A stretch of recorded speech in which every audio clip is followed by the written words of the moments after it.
yes, my best friend. One time, is it okay if Lance is included? just as a way to introduce. We were doing the tour of Georgia, we were covering it, and Lance called the network and said, I'm going to do a press conference. You really want to be there. And this is 2004, and at the press conference, he announced that the 05 Tour de France would be his last race. He was retiring afterwards. So it was essential that we were there. But we had to fly back to Georgia after the live, the network wanted to cover it live. So we flew from Georgia up to New York, then flew back, and got back to the Atlanta airport at 2:30 in the morning. And we had to drive to Savannah, which is the other side of the state, for the next day's start. And I was like tired, not in the mood.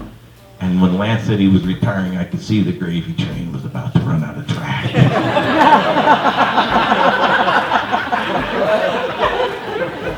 Both me and Phil were so despondent. Are you kidding me?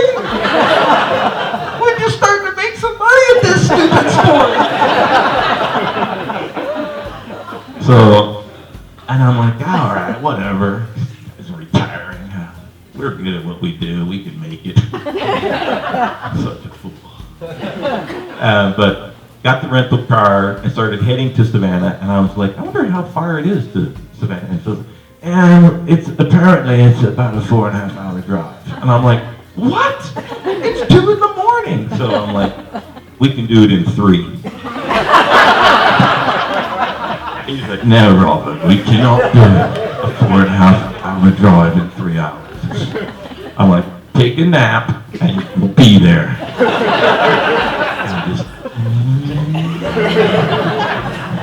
And the roads were deserted. I mean, it was like, and the highway started at 6 lanes, and then went down to 5 lanes, and went down to 4 lanes, and then it was 2 lanes, and just these long rolling hills.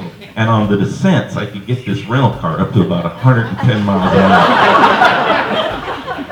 And Phil was falling asleep, and I was like, wow, 110, that's awesome.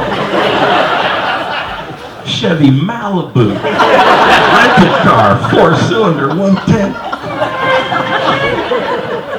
And sadly, a Georgia State Trooper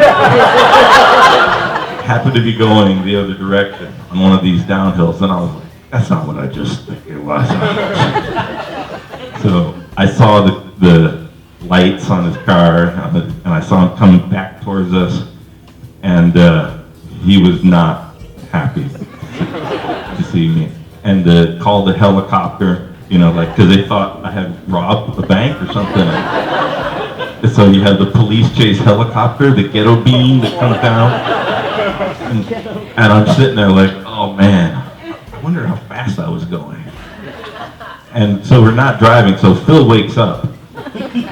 Just as the state trooper gets there with his shotgun pointed at my head, and the beam from the helicopter coming in, and he goes, oh dear Robert, what have you done?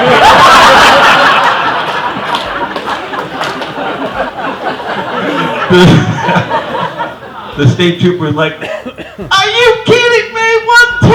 110? This car doesn't even go 110. Are you some sort of time traveler?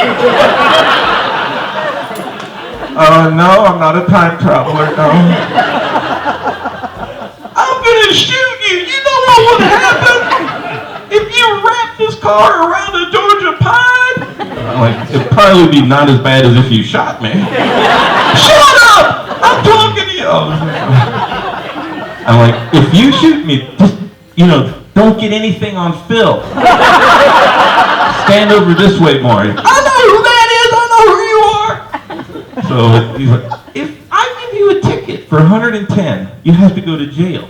So I'm going to give you a ticket for 109. And I'm like, oh man, that's very nice. I appreciate that. And I said, I'm like, Phil, you might be on your own tomorrow. And the guy was like, I don't believe it. I can't Bobke. He's crazy. So the next day, Phil, first stand up. We almost got shot last night. Thank heavens you're here. I'm so sorry, Phil. But I have the ticket is on my refrigerator. 109.